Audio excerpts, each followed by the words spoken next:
오늘도 하나님을 찬양하며 하나님께 나가겠습니다.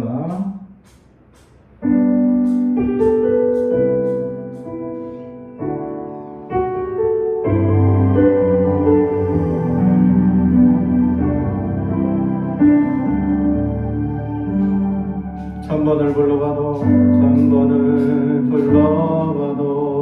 내 눈에 눈물이 멈추지 않는 것은 십자가의 그 사랑, 나를 살리려 지신 그 십자가, 모든 물과 피 나의 더러운 죄 씻으셨네. 나를 향한 그 사랑, 생명을 내어 주사 영원한 생명을 내게 주심을 감사해.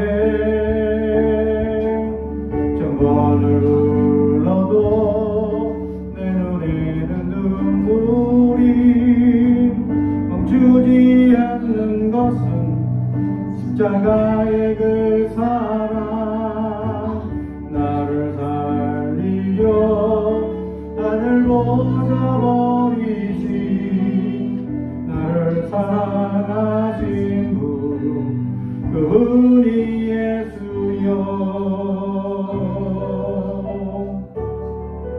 천번을 불러봐도 내 눈에 눈물이 멈추지 않는 것은 십자가의 그 사랑, 나를 살리려 주신 그 십자가, 모든 물과 피 나의 더러운 죄 씻으셨네. 나를 향한 그 사랑, 생명을 내어 주사 영원한 생명을 내게 주심을 감사해.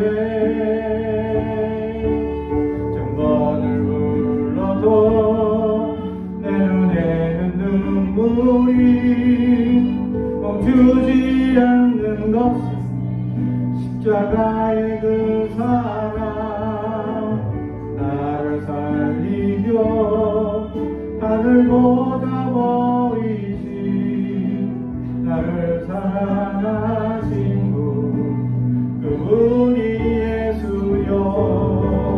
천번을 불러도 내 눈에는 눈물이 멈추지 않는 것은 십자가의 그 사랑, 나를 살리려 하늘보다 버리신 나를 사랑하신 분, 그분이 예수여. 나를 사랑하신 분, 그분이 예수여.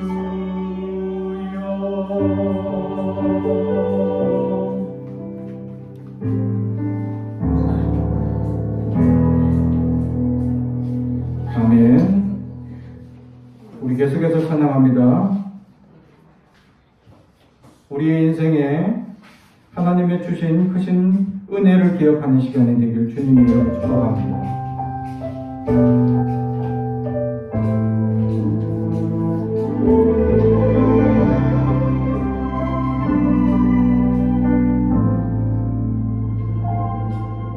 내가 누려왔던 모든 것들이,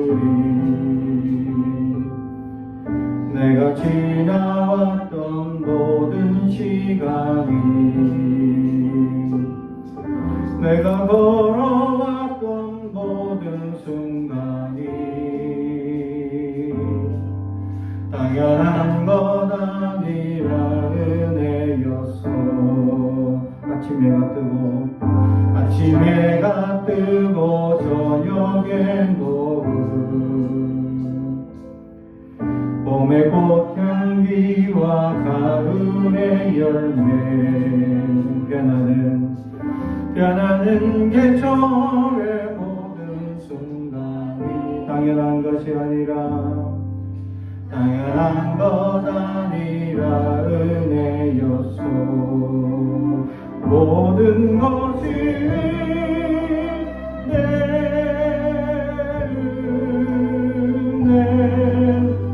은혜 한없는 은혜 내 삶에 당연한 것 하나도 없었던 것을 모든 것이 은혜였소.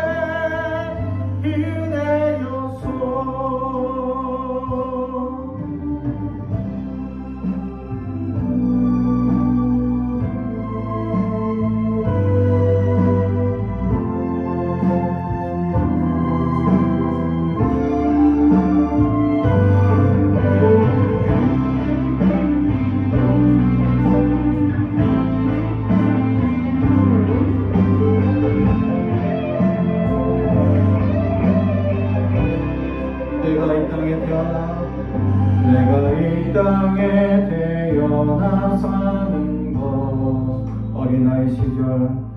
어린아이 시절과 지금까지 숨을 쉬며 살며 꿈을 꾸는 삶 당연한 것 아니라 은혜였소. 내가 하나님의 자녀로 살며 오늘 찬양하고 예배하는 삶 복음을 전할 수 있는 축복이 당연한 것 아니라 은혜였소. 모든 것이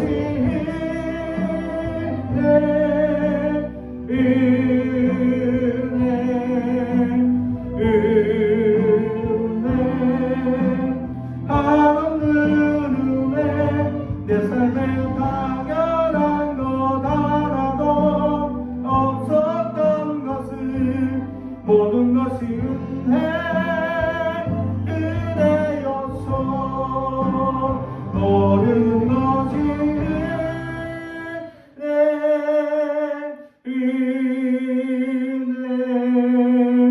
은혜 한없는 은혜 내 삶에 당연한 것 하나도 없었던 것을 모든 것이 은혜였소.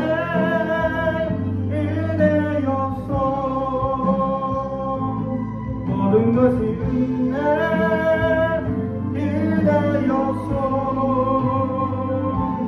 모든 것이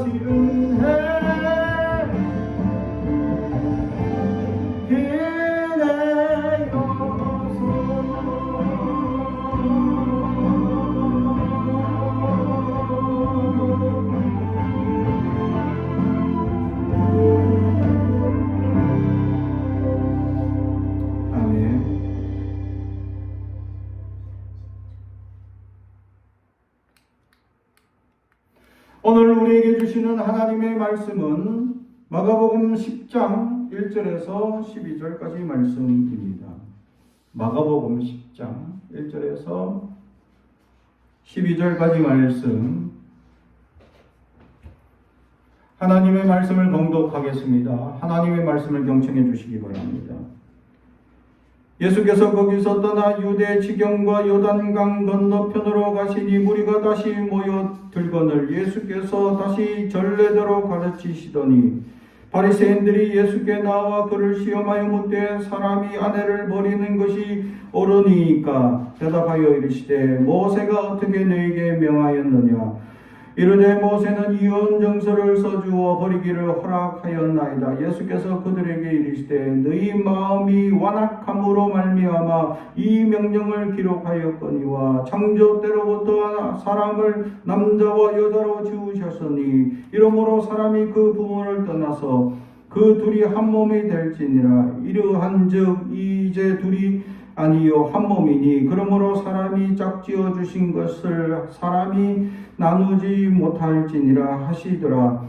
집에서 제자들이 다시 이 일을 물으니 이르시되 누구든지 그 아내를 버리고 다른 데에 장가드는 자는 본처에게 간음을 행함이요 또 아내가 남편을 버리고 다른 데로 시집가면 간음을 행함이니라. 아멘. 가슴에 손을 얹고 축복이 원합니다. 나는 하나님의 사람입니다. 축복의 사람입니다. 우리 가정은 영혼이 절경같이 범사가 잘 되고 강건해지는 가정입니다. 우리 교회는 번성하고 창대하게 되며 하나님의 언약이 이루어지는 교회입니다. 아멘.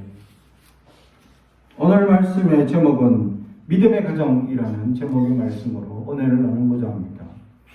원래 가정의 달 5월 달에 믿음의 가정 이런 주제를 가지고 많이 말씀을 전하죠. 요즘 같은 시대에 가정 이혼에 관해서 얘기하기가 두려운 시대가 되었다라는 사실입니다. 어느 특정 지역에서는 이혼이라는 단어가 금기시되어 있습니다. 왜냐하면 거기는 한 번 이혼한 사람이 아니라 보통 두세 번 이혼해서 재결합한 가정이 너무 많다. 그래서 이게 전 부인, 전전 부인, 전전전 남편 한 교회 다녀. 그래서 배다른 형제가 한두 명이 아니야. 그러다 보니까 그 지역에서는 그러니까 가정 예배에 관해서 이 이혼 또는 이런 말을 함부로 하기가 두렵다는 겁니다. 심지어는 어느 날 이렇게 어떤 집사님의 신방을 갔더니 다른 집사님은 그렇게 욕하더라고요. 그래서 왜 그러냐 알아보니까 전 남편이야. 그래서 이게 사이가 틀어져서 이렇게. 그리고 또 금방 또 새로 만나서 그 안에서. 그래서 그 지역, 특정 지역이 있는데 그 지역에서는 이혼 또 뭐 이런 이 관계되는 부분을 이야기하기가 쉽지 않다. 그러다 보니까 이 청소년들이 이 자녀들이 특히 깨어진 마음들이 너무 많다는 거죠. 쉽게 부모들이 깨어지고 또 따로 만나서 또 이렇게 합치고 이게 쉬운 일일까라는 거죠. 한번 깨어질 때 그 마음이 얼마나 무너지고 좌절되는데 한 번 경험이 아니라 두세 번 경험이 있다는 것입니다. 또 어떤 분당의 어떤 교회는 이 셀교회 모임으로 하는데 셀교회는 구역을 또 작은 단위로 모임을 하는데 셀교회 이 구역 이름 이제 셀 그 지역 이름이 뭐냐? 3번 갔다 왔습니다. 이름이 3번 갔다 왔습니다. 2번 갔다 왔습니다. 이름이 그 구역의 이름이 1번 갔다 왔습니다. 2번 갔다 왔습니다. 3번 갔다 왔습니다. 라는 이름이 있다는 거죠. 참 그러면서 그 사람들은 그런 것들에 대해서 부끄러움이나 이런 것이 아니고 이제 당당하고 떳떳하게 살아가는 모습들을 봅니다. 오늘 성경에 아주 난해한 문제를 가지고 예수님께 시험하러 온 사람들이 있습니다. 간혹 사람들은 예수님을 시험할 때가 있습니다. 안 믿는 사람들 중에 그런 경우가 많죠. 또는 믿는 사람들 중에서도 그런 경우도 있습니다. 전능하신 하나님 힘과 능력이 있다면 나를 어떻게 해보라는 거지. 뭐 부자를 되게 해라든지 성공하게 해달라든지. 그래서 조건을 걸며 기도하는 사람들이 있습니다. 그렇게 기도하면 기도가 될까요? 안 될까요? 절대 안 들어주시지 않겠죠. 조건이 있는 기도 들어주지 않습니다. 차라리 하나님 앞에 목숨 걸고 기도한다면 들어주실까 마실까 할 정도죠. 근데 우리는 하나님께 조건을 걸듯이 뭘 해주면 내가 잘하겠습니다.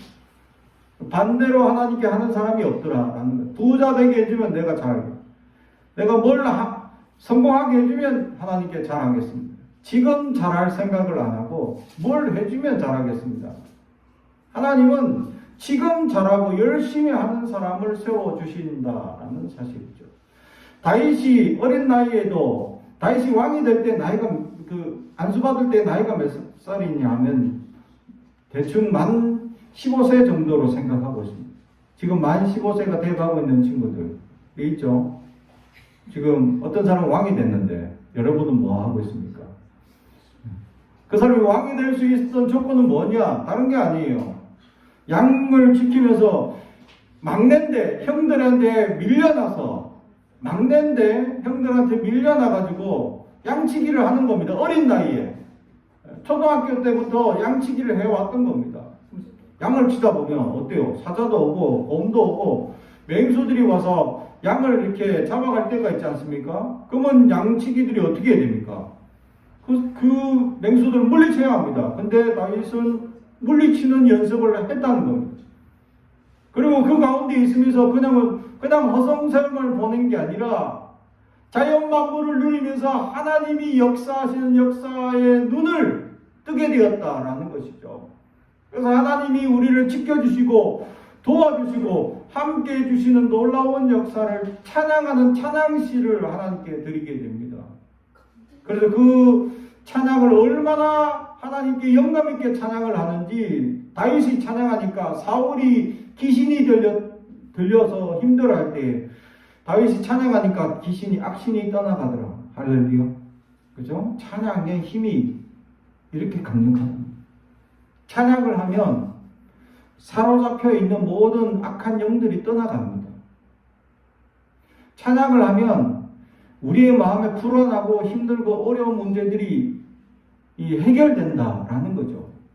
왜냐하면 그 불안의 요소들, 흔들고 있는 사탄의 역사가 떠나가기 때문이죠. 찬양을 하면 우리의 가정을 묶고 있는 연약한 악한 귀신들이 떠나가게 된다. 믿지 않는 영혼들, 또 믿지 않도록 부모들을 찾고 있는 영혼들이 가정에서 찬양을 하게 되면 이 악한 영들이 떠나가는 놀라운 역사가 있게 된다라는 사실입니다. 제가 그걸 경험했습니다. 부모님들이 안 믿고 저 혼자 믿는데 맨날 교회 간다고 핍박하고 어려운 시절을 경험했던 저 입장에서 제가 가정에서 할 수 있는 거 아무것도 없어요.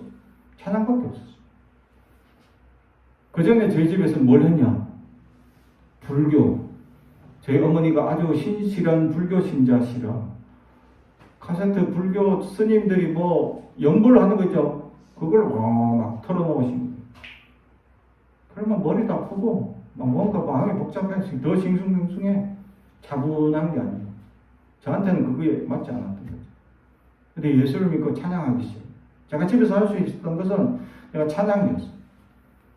그래서 찬양을 더 많이 하고 싶고 찬양을 배우고 싶고 찬양을 하고 싶은 거예요. 그래서 제가 고등학교 2학년 때 기타를 배웠습니다. 고등학교 1학년 때 예수를 믿고 고등학교 2학년 때 기타를 배우고 그때부터 찬양 인도를 하게 됩니다. 지금까지 찬양 인도를 해왔죠. 찬양을 하니까 악신이 떠나갑니다. 그 기타 연습을 한다고 집에서 아르바이트해서 처음 산 기타가 바로 여기. 우리 자녀들보다 오빠고 형입니다. 30년 된 기타예요, 이게. 네.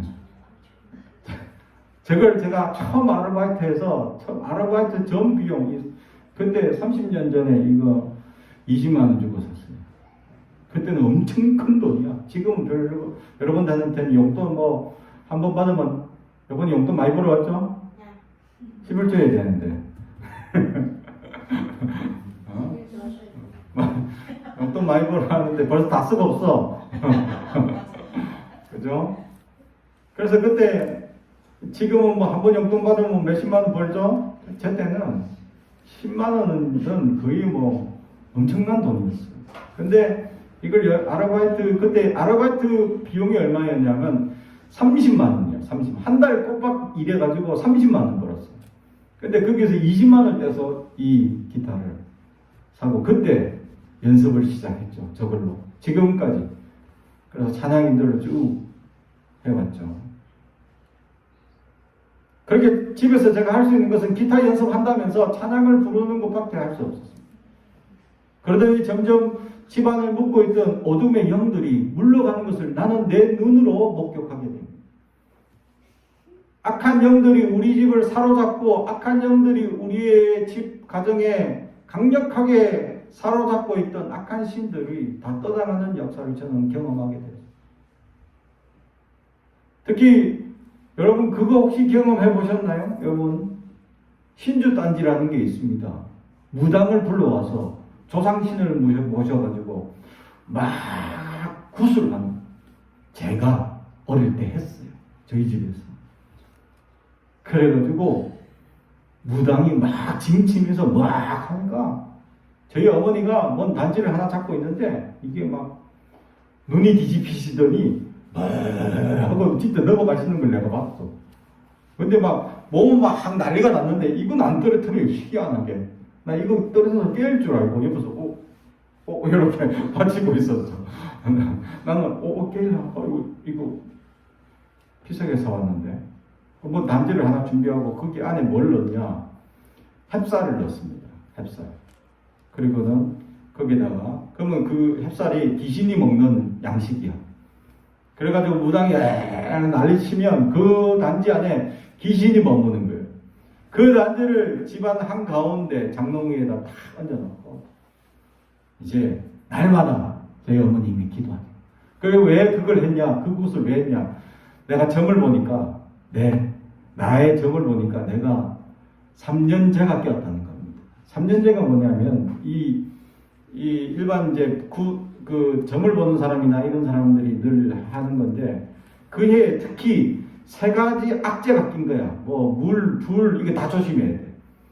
그래 그 해에 죽는다는 거야. 잘못하면 얘가. 근데 그때 제가 주님을 만난 때입니다. 진짜 물에 빠져 죽을 뻔했어.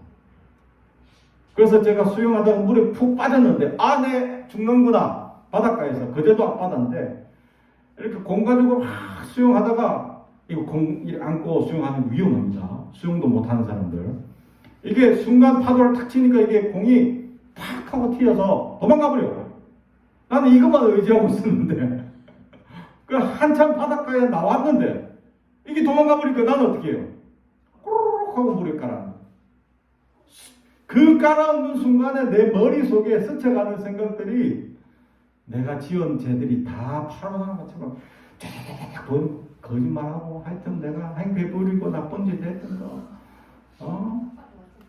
그랬던 걸 다 하나님 잘못했 내가 한 번만 살려주세요 하고 막 근데 이 물에 깔아앉는 시간이 갑자기 엄청 느려지게 느껴지더니 엔도핀이 막 솟아나니까 위급해서 그러니까 시간이 느린 것처럼 느껴지더니 순간 온갖 죄가 깨달아지고 한 번만 살려주세요 막 기도하니까 순간 땅에 발이가 딱 닿는 순간 걸어 나와라 하고 계시를 주시더라고요. 진짜로. 그래서 걸어 나오면 되는구나. 내가 뺄 수가 없으니까 진짜 내 머리 위상 내 몸 한 2-3칸 위로 물이었으니까 그래 깔아앉아가지고는 걸어 나오면 되는구나 하고 걸어서 나왔어. 진짜 숨 참고 걸어서 내가 나오니까 친구가 야 너 뭘 속에서 걸어 나와. 옆에 보고 있던 친구가 막 잘 놀다가 갑자기 애가 푹 빠졌는데 큰일 났다고 딱 일어났더니 걸어서 쑥 나오더라고요. 그래 친구들 깜짝 놀래가지고 야 너 죽다 살아났다고. 나도 나와가지고 죽다 살아났구나. 그래서 3재가 꼈다고 물 조심하고 불 조심하고 뭐 하여튼 그런 걸 조심하는 3가지 악재가 낀 날이 그때는 진짜 죽을 수 있는 때가 있다 하면서 막 점을 쳐주니까 저희 어머니께서 이 무당을 불러와서 점을 그 신주단지를 모시면 된다. 부적 붙이고 예수 믿고 나니까 나중에 부모님이 부적을 얼마나 갖다 사다 가지고 해놓은지 내 교복에도 이 교복에도 부적 있다 하면서 다 떴더니 교복 안에 부적을 끼워놨어. 나도 몰랐는데 예수 믿고 난 다음에 그거 다 없애야 된다 하니까 여기도 있고 벽에 안에도 있고 이불 안에도 있고 내가 깔던 요에도 있고 부적이 여기저기 저기 나오는 거예요. 그래서 제 어머니가 그 부족들을 다 우리가 불태워 없애고 예수 믿는 가정이 되는 순간 저희 집을 사로잡고 있던 악한 신들이 떠나가는 어둠의 역사가 떠나고 밝은 역사가 찾아오는 것을 내 눈으로 확인하게 됩니다. 할렐루야. 그 시작이 어떻게 했냐. 부모님께 예수 믿으세요. 아무리 얘기를 해도 안 믿던 그 부모님들이 찬양을 시작하니까 악한 신들이 떠나가기 시작하는 것을 저는 보았다라는 사실. 마음이 복잡하고 힘들고 우리의 연약한 것들이 찾아와서 복잡한 마음으로 흔들어질 때 우리는 찬양을 부르기 시작하면 악한 영혼들이 떠나가게 된다라는 거죠. 오늘 예수님을 시험하려던 사람들은 이런 사탄에 눌려서 예수님을 시험하는 자들이 있더라라는 거죠. 예수님을 시험하는 자들이 있을 수 있나요? 하지만 우리는 기도 중에 여전히 악한 신에 눌리게 되면 하나님 해줘봐. 그럼 내가 뭘 할게. 라고 하나님을 시험하는 기도를 하는 사람들이 있더라는 거죠. 지금도 여전히. 그래서 어느 성도는 그렇게 늘 얘기를 합니다. 자기 지갑 안에는 뭔가 든든한 게 있대요. 그래서 그 든든한 게 뭘까 내가 생각을 해보. 십자가 있나요? 아닙니다. 그럼 성경이 있나요? 아닙니다. 뭐가 있나요? 든든한 그게 뭔가요? 그러니까 로또 한 장이 딱 꽂혀있다는. 그게 든든한 거였구나. 그게 왜 든든합니까? 이것만 되면 자기는 교회 지줍니다. 이렇게 얘기하는 사람이 있다는 거죠. 그죠?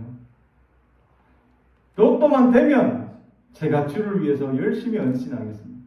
지금부터 우리는 해야 됩니다. 우리에게 하나님을 시험하는 사람들이 너무 많더라. 오늘 성경에도 예수님을 시험하는 사람들이 와서 물어봅니다. 이혼하는 것에 대해서 어떻게 생각하는지에 대해서 물어봅니다. 2절 바리새인들이 예수께 나와 그를 시험하여 묻되 사람이 아내를 버리는 것이 옳으니까 옳고 그름의 문제를 묻고 있다라는 거죠. 이것은 윤리관에 관한 부분입니다.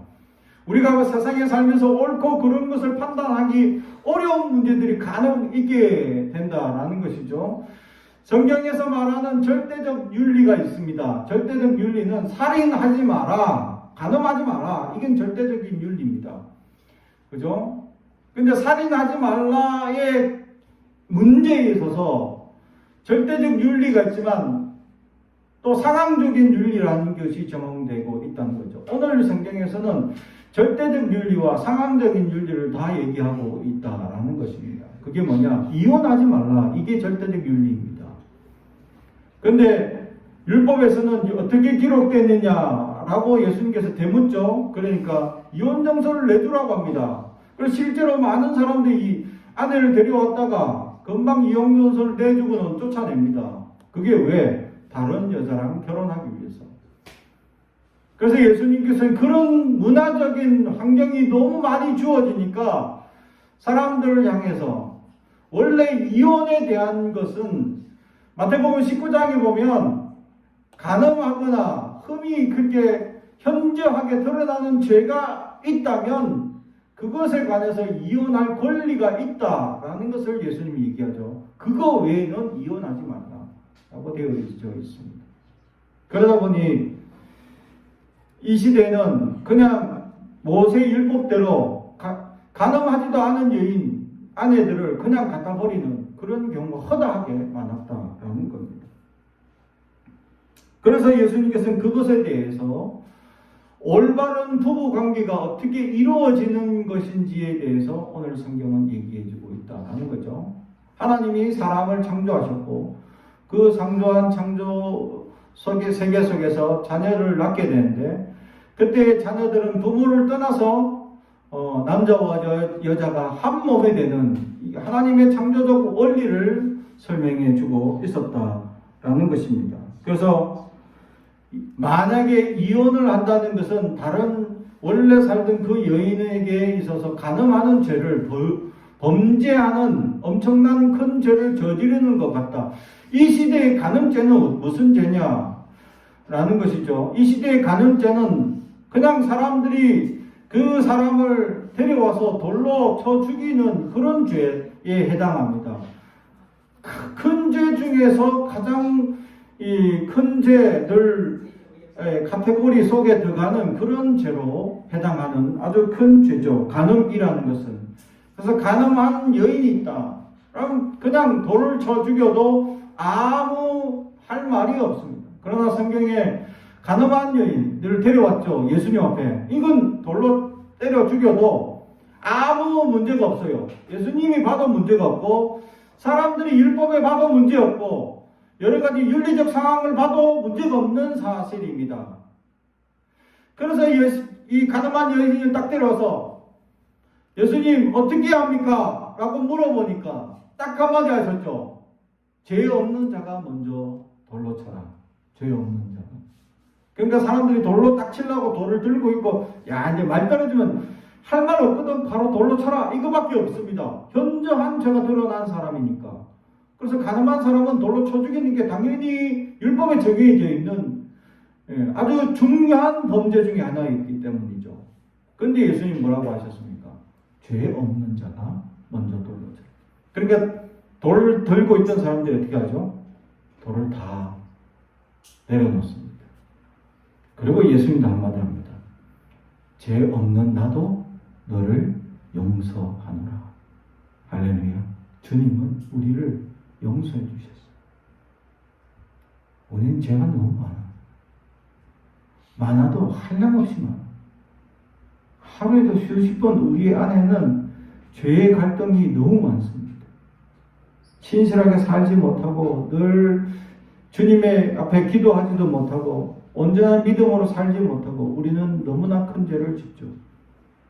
학생들은, 자녀들은 부모님 말씀을 거역하는 큰 죄를 저지르고 있습니다. 이게 불효죠, 불효. 그러면 단명합니다. 큰일 나요. 아주 무서운 죄입니다. 하나님께서 십계명을 주시면서 하나님에 대한 안식일을 기억하여 거룩히 지키라. 내 이름을 망령되이 일컫지 마라. 이런 하나님에 관한 율법을 쭉 얘기하시다가 사람에 관한 6자 계명을 딱 하시면 제일 먼저 하시는 것이 내 부모를 공경하라. 사람에 관한 율법의 첫 번째로 하시는 것이 부모에 대한 공경이죠. 공경하면 장수하는 은혜를 주셨다라는 것입니다. 오래 살 수 있는 비결이 있습니다. 오래 건강하게 살고 싶으면 부모님께 잘하는 거예요. 부모님께. 그래서 부모님이 안 믿으면 첫 번째로 믿도록 눈물로 기도해야 됩니다. 눈물로 기도해요. 저도 부모님 전도하기 위해서 2년 동안 새벽 기도, 철야 기도, 이렇게 기도로 내가 엄청나게 기도를 했어요. 하나님, 제발 저희 부모님들 완전 안 믿는 분이신데, 완전 믿음이 없는 분이신데, 제발 하나님 믿게 해달라고. 그래서 기도하니까 어느 날 믿음이 이루어지게 되고, 권사님이 되고, 집사님이 되고, 그런 믿음의 은사가 나타나더라. 기도해야 합니다. 우리 간절히 주님 앞에 기도하고 무릎 꿇고 나아가야 합니다. 그런데 우리는 끊임없이 악한 영이, 연약한 것들이 찾아와서 고집과 아집을 부리죠. 특히 청소년 시기 때는 나도 모르게 강한 고집이 나타납니다. 나도 모르게 사로잡혀. 분노에 사로잡혀. 왜? 부모의 잔소리가 전에는 그냥 그러니 하다가 어떨 때 딱 맺히면 내가 알아서 갈게! 하고 소리 지르죠. 잘 들어봅니다. 저도 우리 집에 그런 애들이 있어서 부모님들은 늘 하던 얘기인데 공부해라 뭐 일반적인 얘기잖아. 밥 먹어라 뭘 이거 해라 하면 청소년이 그냥 잘 듣다가 어떤 딱 맺히면 내가 알아서 할 테니까 하고 소리 지르고 막 반항하고 부모님들에게 항변하고 이게 청소년 시기입니다. 왜냐면 내 감정을 내가 컨트롤하지 못하는 시기죠. 이게 갑자기 욱하고 올라오는 시기입니다. 왜냐하면 호르몬 분비가 너무 과격하게 내 안에서 일어납니다. 성장 호르몬, 뭐 여러 가지 호르몬들이 막 일어나니까 나도 모르게 이 호르몬, 이 균형이 이루어지지 않으니까 분노 조절이 안 되는 거예요. 그래서 어떤 단어, 어떤 특정 상황에 내가 욱하고 올라올 수 있습니다. 그러다가 이게 청소년 때 이게 한번 올라오고 또 언제 올려냐? 50대 되면 또 한번 올라옵니다. 그때는 조심해야 돼. 그분들은 아주 피해 가야 돼. 제일 무서운 시기야. 청소년보다 더 무서운 게 갱년기라는 사람들입니다. 호르몬 분비가 불균형 되다 보니까 이게 호르몬 분비가 이제 늙은이로 딱 올라가다 보니까 이제 젊은이 호르몬 분비가 이제 자꾸 감소해야 되는데 그때 불균형이 일어나가지고 막 덥다가 춥다가 그 다음에 막 갑자기 화가 났다가 안 났다가 그러다가 누구는 보기만 해도 꼴불견이 돼가지고 막 말이 막 화살처럼 날아가고 이런 시기가 있다는 거죠. 이게 갱년기라는 거. 이때는 사춘기보다 더 무서운 거예요. 그러니까 어떤 아버지가 그런 이제 글을 한번 올렸더라고요. 아들은 고3, 딸은 사춘기, 부인은 갱년기. 그래서 제일 집에 먼저 제일 들어갔을 때 남편이 일을 하고 힘들게 일을 하고 집에 갔는데 문을 살살 똑똑똑똑똑 살살 들어간답니다. 그리고 제일 먼저 부인의 눈치를 살펴봅니다. 괜찮나? 그러면 부인이 괜찮다 하면 두 번째 아들 눈치를 보고 고3 공부 괜찮나? 이렇게. 그 다음에 막내 딸인 사춘기에 휩싸인 그 딸의 방에 가서 괜찮나? 하고 이렇게 살펴본다. 그 남편이 2년 동안 일기가 딴 거 없었대요. 눈치만 늘어나는 시기. 그래서 부인, 제일 먼저 무서운 사람이 누구냐? 부인 눈치. 그 사람이 좀 평안하면 집이 평안해. 그나마 좀. 근데 그 사람이 불편하기 시작하면 집이 난리가 나. 갑자기. 야! 우와! 나 공부한다고! 나 사춘기라고! 이놈들아, 난 갱년기야! 하면서 전쟁이 나. 그러면 누굴 제일 평안하게 만들어줘야 되냐? 부인을 일단 그때 먹고 싶은 거 사다가 갖다 바쳐야 돼. 남편이 막 늦게까지 일하고 피곤해 죽겠는데 막 기분이 안 좋은 부인을 위해서 막 사다 나르고 뭘 기분 좋게 했대. 옆에서 안마도 해주고 막 2년 동안 자기는 그 집에서 눈치만 보고 살았다. 이게 2년 동안 일기. 아주 그 남편은 얼마나 참 조마조마하며 하루하루를 살아갔을까 생각하죠. 이게 호르몬의 불균형에 의해서 생겨난 현상입니다. 사춘기가. 그러나 이것을 잘 조절해서 성장하면 훌륭한 인격으로 거듭나는 사람이 있고 이걸 잘 조절하지 못하면 인격이 삐딱하게 갖춰져서 사이코패스도 될 수 있다라는 사실입니다. 그러니까 자기중심적인, 그래서 사춘기 때는 자기중심으로 좀 보는 현상이 강하게 되죠. 이때 부모들은 이 아이들이 자기를 잘 발견할 수 있도록, 자아가 잘 형성될 수 있도록 잘 지켜봐줘야 한다라는 것이죠. 특히 무엇보다 믿음의 가정에서는 기도가 두 번째 능력이다. 첫 번째는 찬양이죠. 두 번째는 기도가 능력이다. 그래서 이러한 불안한 시기를 거쳐갈 때마다 우리는 무엇으로 이겨낼 수 있느냐? 사람의 약들, 사람의 정서적 안정을 위한 아로마, 필요 없어요. 그냥 기도밖에 없다. 하나님이 강력하게 역사하시고 붙잡아 주시는 그 은혜가 아니면 불가능하다라는 것을 보여줍니다. 그래서 믿음의 가정에서는 기도가 강력한 무기일 수밖에 없다라는 것이죠. 그래서 부모 입장에서는 기도해야 합니다. 무엇보다 눈물을 가지고 자녀들을 위하여 기도해야 한다라는 것이죠. 이것이 하나님이 짝지어줘서 가정을 이루는 역사에 은혜를 가진 가정들의 모습들이었다라는 것이죠.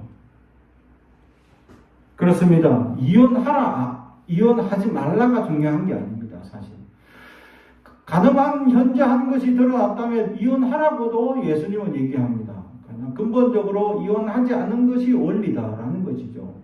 죄가 없는데도 그냥 무조건 이혼하려 한다면 그건 그것은 그 이혼 자체가 죄가 된다라는 것을 오늘 성경은 우리에게 얘기해 주고 있습니다.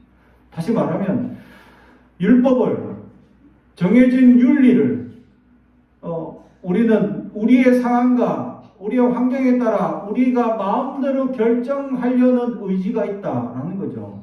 이것을 우리는 좋은 말로 하면, 내가 하면 로맨스, 남이 하면 아주 나쁜 것으로 결정짓는 우리의 악한 마음. 그래서 예수님은 완악한 마음으로 기록되었다라고 오늘 예수님은 우리에게 말씀해주고 있다라는 것이죠. 사랑하는 성도 여러분, 우리가 완악한 마음으로 살아갈 수 있습니다. 그러나 주님을 닮아가는 제자된 우리의 삶은 주님의 심령대로 부드러운 삶을 유지해야 합니다. 사춘기에 일어나는 불균형의 호르몬을 우리는 이해하고, 내가 지금 불안한 시기이니까 될 수 있는 참자, 될 수 있는 대로 가라앉히자 라는 의식을 가질 필요가 있습니다. 특히 갱년기를 다가오는 부모들 입장에서는 이걸 더 해야 합니다. 근데 이게 힘듭니다. 왜냐하면 본능적으로 호르몬이 불균형이다 보니까 본능적으로 이게 체온 조절이 안 되고 이게 성격 조절이 안 되는 거예요. 사실 얼마나 안 되느냐, 사실 갱년기에 다가오신 분들이랑 한 차를 타면요, 에어컨 틀어달라, 조금만 있으면 다시 온풍기 틀어달라, 한 차를 타고 어디 신방을 가는데 한 1시간 가는 거리인데 더워 죽겠다, 진짜 땀을 빠질빠질 흘리시는 거예요. 날씨가 지금처럼 약간 쌀쌀한 데인데도 불구하고. 그래서 에어컨 틀어달라고 틀었죠. 다른 분들은 춥대, 춥게 좀 빨리 꺼달라고. 근데 그 몇 분 때문에 막 땀을 너무 흘리시는 거예요. 좀 틀어졌죠. 다른 데는 끄고 그분들 향해서만 키라고. 그래서 세게는 아니고 그 약하게 했죠. 그래서 한 몇 분 있으니까 또 이게 금방 식으니까 왜 자꾸 에어컨을 세게 틀었냐고 나한테 짜증을 내시면, 아니 틀어달라고 해서 이제 꺼시라고 막 온풍기 좀 추워 죽겠다고. 그래서 다시 온풍기 또 조금 있으면 더운데 온풍기 계속 틀면 어떡하자고 막 승질 내시면 저한테. 그러니까 옆에 있는 권사님이 갱년기도 지랄을 났다면서 좀 조용히 하라면서 권사님이 집사님 머리를 꼬박꼬박 막 이러시더라고요. 그게 갱년기구나. 그때 저도 알았던 거죠. 체온 조절이 안 돼. 이 호르몬 불균형이 심하면 더 심한 사람, 심하면 심할수록 체온 조절 안 돼, 성격 조절 안 돼. 그러니까 화가 나는 대로 막 쏘고 불편한 걸 막 쏘아먹기 시작하는 거죠.